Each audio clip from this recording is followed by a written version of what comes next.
Y'all, the rap game will never be the same again. Word on the street is Drake. Yes, the sixth god himself has officially fallen from grace.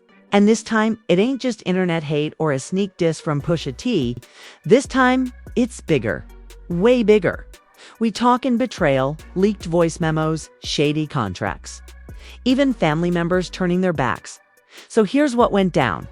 An anonymous whistleblower, who claims to have been part of Drake's inner writing team for years, just dropped a bombshell on a live stream exposing audio files, text messages, and contracts that allegedly prove Drake hasn't written a single bar since Scorpion. Let that sink in. From Laugh Now Cry Later to Search and Rescue. All ghostwritten. And get this, not by some unknown penman, but by a teenage TikTok rapper from Toronto. You heard that right? The pen behind your favorite Drake verses might just be a 19-year-old who blew up off a viral dance challenge. Let that marinate. And now, OVO is in shambles. The crew's beefing. The fans are divided. Hip-hop legends from J. Cole to Kendrick to Nicki Minaj are reacting publicly, and some of them ain't holding back. We even got clips of Drizzy himself going OF in a phone call, sounding more desperate than we've ever heard him before. I mean, it's like watching an empire crumble in real time. But is it all true? Is Drake really finished? Or is this all just a masterclass in damage control? Grab your snacks, your tea, and your receipts.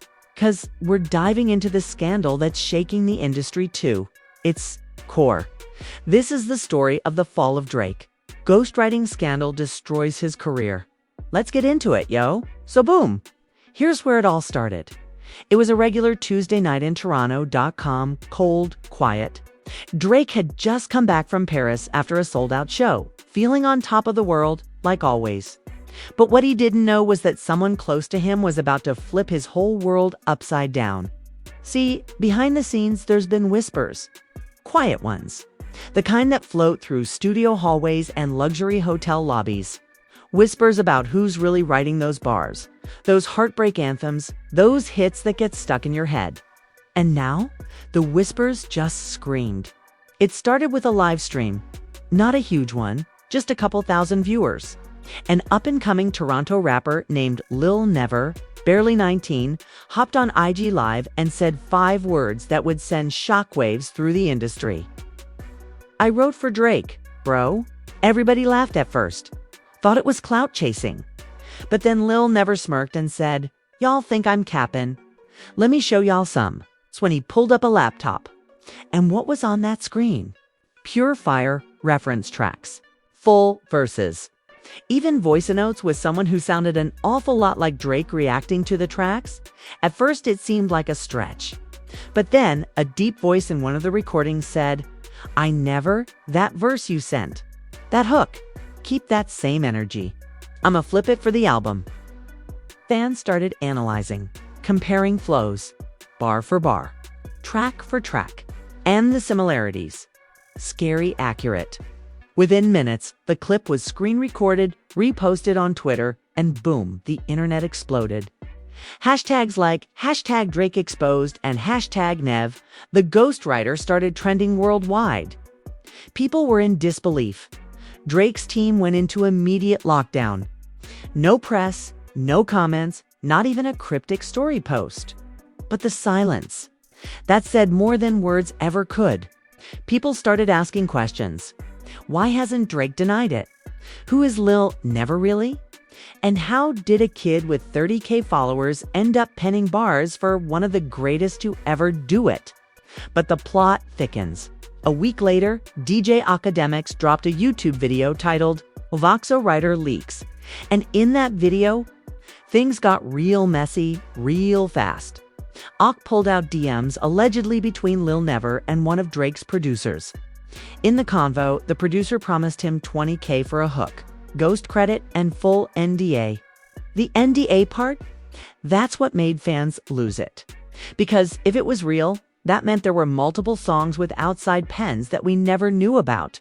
And then, just as the fire was starting to burn hotter, someone unexpected entered the chat.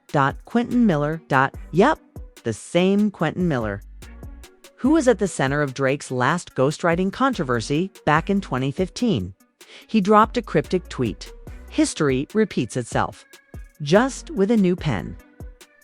Fans went into detective mode. Was Quentin confirming the rumors? Was Lil Never his protege? Or was this just another layer of clout-chasing madness?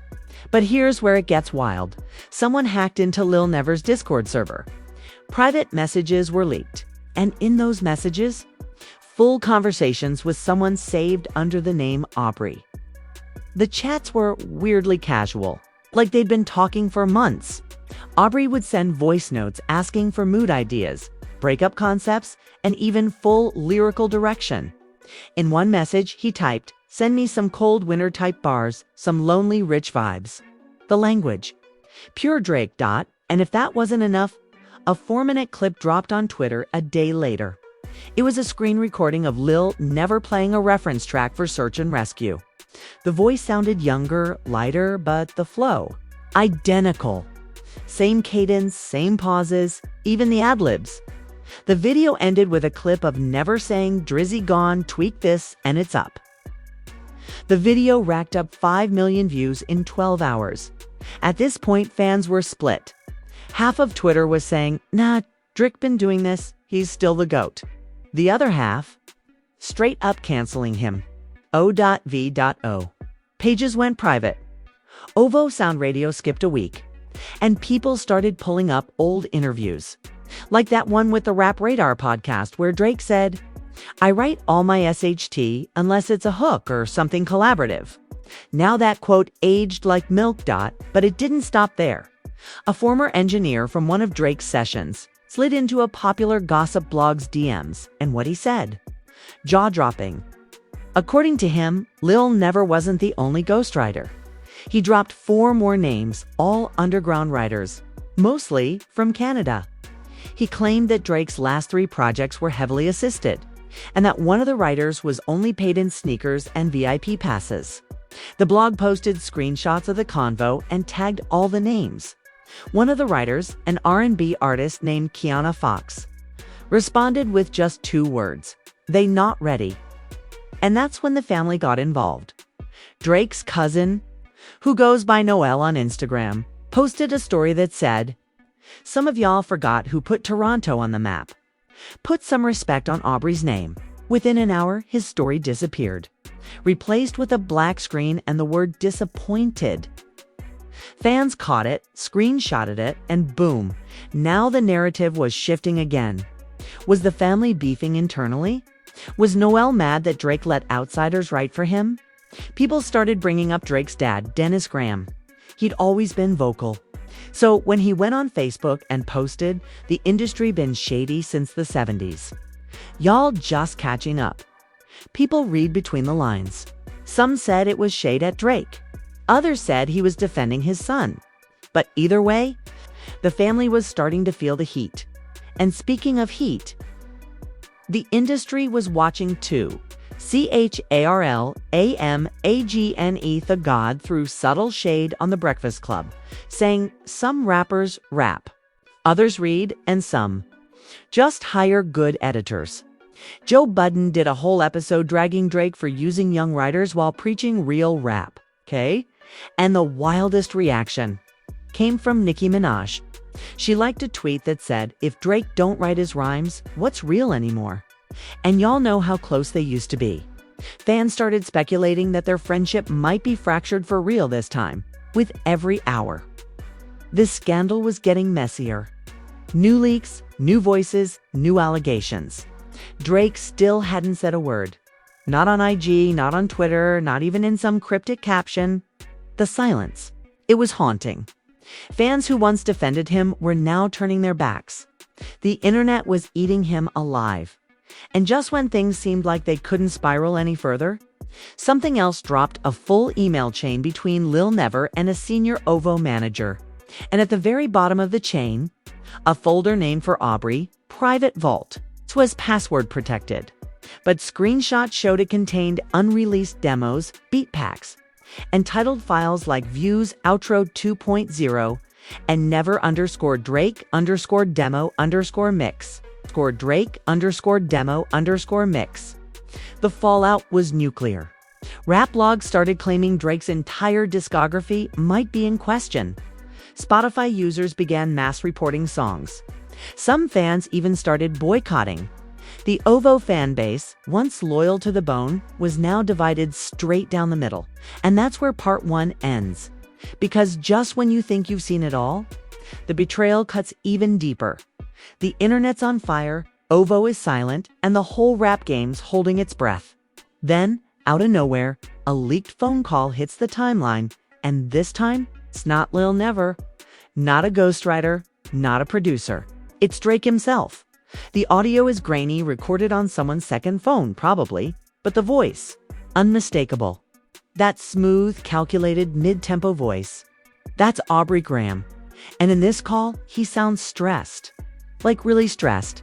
You can hear it in the pacing of his words, the tension in his tone. You said this kid signed the NDA? What do you mean he's going live with reference tracks? Yo, do you know what this does to me?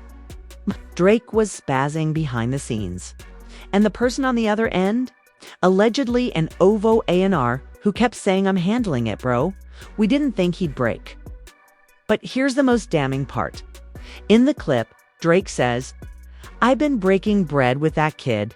Flew him out, gave him placements. But now he want to act like I owe him credit?" Nah. Once that clip hit the blogs, the response was instant. Some fans took Drake's side, saying he put Lil Never on and gave him exposure. But most, they called it gaslighting, saying Drake used the kid, got his pen, then tossed him aside when he started asking for recognition. And then, boom, Lil Never claps back. He hops on a live stream again, shirt off, durag on, standing in front of his bathroom mirror. He's mad. Yo, y'all heard that man call me a kid? I've been feeding his whole career the past 3 years. Y'all don't even know. I wrote Pipe Down. I wrote Liability. I wrote half of Honestly, Never Mind. Go pull the stems. I dare you. And then he drops the biggest bomb of all. That heart on my sleeve, AI joint? That wasn't AI. That was me. They just labeled it AI to kill the buzz. Yo, fans lost it. If that was true, it meant Drake lied again about the origins of that viral AI song from last year. Everybody thought it was some computer-generated Drake clone. But if Lil Never was the real voice and writer behind it, that would mean Drake's label sabotaged the release and killed the credit trail. And suddenly, the story's not about ghostwriting anymore. It's about manipulation, control, exploitation of young artists. Drake went from rap icon to villain overnight. And then came the betrayal that nobody saw coming. Party Next Door for years. PND was OVO's secret weapon. Low-key, loyal, and always penning heat in the background. But in a surprise tweet, he said, "Sometimes you watch the boss eat off your plate and pretend you're not hungry." No name drop. But the internet knew exactly what he meant. Fans started digging. Turns out PND had reference tracks too. Not just for Rihanna's work, but for Drake's own catalog. Deep cuts, album joints, even a couple features. Songs we all thought were Drake's deepest, realest emotions. They came from Potty's pen. And this is where Drake's image really started to unravel. See? It wasn't just about who wrote the bars. It was about authenticity. Drake built his career off vulnerability, heartbreak, trust issues. That soft yet hard balance.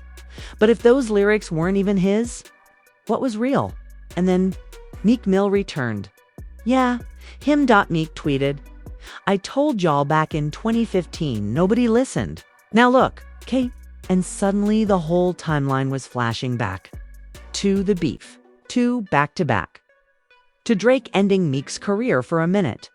But now, Meek was getting the last laugh. Even academics admitted, yo, low-key Meek Mill was ahead of his time. But it gets darker, because someone inside Universal Music Group leaked an internal memo, marked confidential, that talked about damage control strategy in case of full authorship exposure. The memo had a timeline, names, budget numbers, all suggesting they knew this scandal was coming. So now fans were asking, Was Drake's whole operation a facade from the jump? And yo, remember that Toronto R&B artist, Kiana Fox? She went on TikTok and said, "Drake had us in hotel suites for days just writing." He said he was looking for new perspectives. What he really wanted was free content. Her video went viral. Not just viral, worldwide. Female artists started speaking up, saying Drake would promise collaborations, studio time, maybe even romance, but then ghost them once they sent their lyrics. The stories had patterns, the same lines, same tactics. Suddenly, this wasn't just a music scandal, it was a full-blown culture war. And through all this, Drake still didn't post not a reel, not a note, not a verse, nothing. That silence made the noise even louder. The OVO Instagram started bleeding followers. OVO merch sales plummeted. Even the owl logo started being used in memes. They flipped it upside down, gave it devil horns. OVO equals outed, violated, over. That was the new joke, but then it got personal. A Toronto news station ran a report. A former teacher of Drake's from his Forest Hill days did a sit-down interview. She said Aubrey always had a gift for performance, but writing, not so much. He'd always asked to perform other people's poems in class. That's what he was good at, making it sound like it was his. Yo!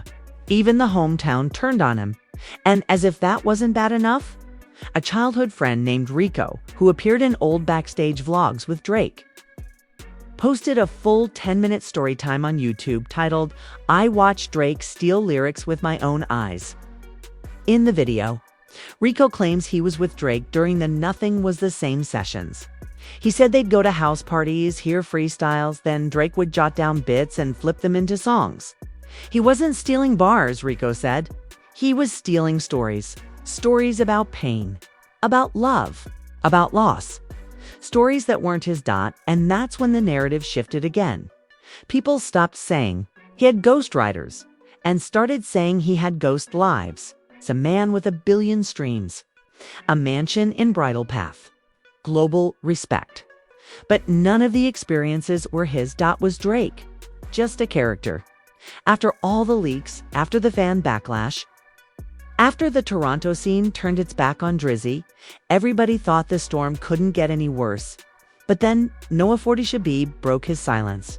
Yeah, 40, the day one. The architect of the Drake sound. The producer behind some of his biggest classics, from Marvin's Room to Take Care to Jungle. This ain't just any voice. This is family. And when 40 went live on Twitch randomly, unannounced, no promo, everyone tuned in. Within minutes, the viewer count jumped to over 200K, and 40 looked tired, not just physically, but emotionally drained, like someone holding in secrets for too long after a minute of just staring into the camera. He finally said it, "I love my brother. I always will. But this ain't what we started." The chat went silent. Emojis froze. Everyone was waiting, and then he dropped a bomb. "I told him this would catch up eventually. Too many pens, too many voices in one booth. I tried to slow it down, but he didn't want to hear it, double quotes, bro." That's when fans knew it was real. 40 didn't name names. He didn't bash Drake, but he confirmed what people were already thinking. Drake's creative process had spiraled out of control. Too many hands. Too many hidden writers, too much. Faking. And then came the document. Right after 40's stream ended, a file started circulating on Reddit. A studio log sheet, allegedly from OVO's private sessions over the past 5 years. It listed track names, studio locations, producers, and co-writers. Some of the songs were massive. Laugh Now, Cry Later, Nonstop, Sticky, In the Bible. And underwriters, there were names no one had ever heard of. All of them had aliases like Kojo_Toronto, McSpenethus, and Autumn_Ghost. Fans reverse searched the usernames. And it turned out some of them were random SoundCloud artists. TikTok kids, even poetry bloggers. Suddenly, the image of Drake alone in the booth, pouring his heart into a track, gone. replaced by a picture of a corporate creative factory where lyrics were outsourced, polished, repackaged, and passed off as gospel. It was no longer just about help or collaboration. This felt engineered. And now, people in Drake's own circle started defecting. His longtime videographer, the guy who used to follow him everywhere on tour, posted a long-winded tweet. "I was told not to film certain sessions. Don't get the writers in the shot." That always felt weird to me. Now I know why. Even future Drake's day one collaborator, What a Time to Be Alive partner, and frequent feature started acting distant. He went on IG Live playing his own unreleased music, and when someone in the comments asked about Drake, he said, "Ion, speak on that. Just know I write my own." Yo, the shade was crystal clear. And what made it worse? Drake still said nothing, not a peep, not a tweet, not even a petty caption. Just silence. But here's where the story turns completely sideways. A lawsuit dropped, not a blog rumor. A real one. An independent songwriter named Jalen Ricks, who once opened for an OVO act, back in 2022, filed a multi-million-dollar lawsuit against Drake, OVO, and Universal Music Group. The claim: intellectual property theft, breach of contract, and emotional damages. In the legal documents, Jalen alleges that he submitted song demos through OVO's private portal for new writers, and months later, heard his exact melodies and lyrics on Drake's Certified Lover Boy album. And guess what? He had proof. Time-stamped voice memos, email receipts, and even footage from a studio session with an OVO producer saying, "These ideas go straight to the boss." The internet exploded. Even people who had been writing for Drake this whole time were like, "Nah, this is different. This wasn't just ghostwriting. This was theft." And now, mainstream media was starting to cover the story. CNN, Rolling Stone, even the New York Times published a headline: "Rap Icon or Lyrical Illusion. The Drake Controversy Shaking Music's Foundation." Bro, Drake's legacy was unraveling in real time.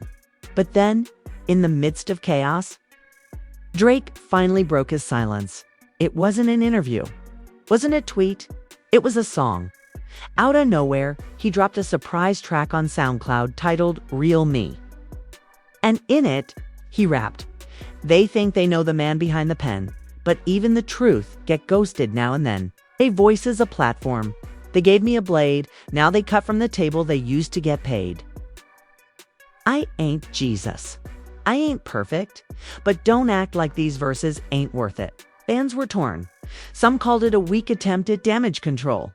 Others said it was a masterpiece, raw, unfiltered, and vulnerable. But one line, one bar hit everybody. Real ones don't post. They pull up, but the net never forgets when you shut up. That bar had people spinning. Was Drake admitting to using writers? Or was he saying it was all blown out of proportion? But the damage already done. Concert ticket sales dropped. Sponsorships paused. Apple Music removed Drake from the front page for the first time in years. It was like the industry was distancing itself, one step at a time. Even LeBron, yes, LeBron James unfollowed Drake for 24 hours before refollowing him again. But the screenshot already went viral. Nothing was safe. And if you thought that was the end of it, nah. Because Kendrick Lamar finally entered the chat on the last Friday of the month. Kendrick dropped a surprise verse on a Baby Keem track. And in it, he said, "I ain't need Toronto pens or AI friends. Every word off my chest been my own revenge." Boom. The sub was loud. The streets heard it. Fans screamed Kendrick ended Drake again. And within hours, diss tracks, edits, and think pieces flooded the timeline. Drake didn't respond. So after Kendrick's verse went viral, the whole rap world was buzzing like never before. Every headline was dripping with drama and social media. It was basically a war zone. Memes, calls for accountability, fan debates, and endless speculation on what Drake would do next. But for days, still nothing from Drizzy. The silence was deafening. Inside OVO's Toronto headquarters, things were chaotic. Executives were scrambling. Lawyers were pacing, and Drake's closest friends were divided. Some thought he should come clean, others pushed for a total blackout until the storm passed. But the one constant? Drake was isolating himself more and more. And then came the unexpected leak that sent shockwaves through the industry. A private video surfaced online, allegedly filmed during a secret OVO meeting last month. In the clip, Drake is seen arguing with OVO's management team. His face is tense, voice raised, emotions raw. "You think I'm gonna let y'all bury me? Nah, this is bigger than music now. This is my life, my legacy." He slams his fist on the table. "We're not just gonna sit here and watch my career die because of some rumors and snitches. It's time to fight back." OVO management looks uneasy but nods in agreement. The video cuts out before we hear their response, but the vibe. Pure desperation mixed with determination. Fans and media lost it. Was this a sign Drake was planning a public comeback? A legal counterattack? Or something even darker? And then he disappeared. Like literally vanished. No posts, no public appearances, no studio updates. OVO's socials went quiet. The OVO owl even disappeared from merchandise and ads. Rumors exploded. Some said he flew to an undisclosed location for rehab or spiritual retreat. Others speculated he was hiding out to dodge lawsuits. Some wild theories even said he was prepping a secret double album to clear his name. But the real shocker came when a close family member broke silence. Drake's own uncle. Richard Graham did a rare interview with a Toronto news station. He opened up about the toll the scandal had taken on Drake personally. "Aubrey's always been about music and family," he said, voice heavy. But this broke him in ways we didn't expect. The family was left divided.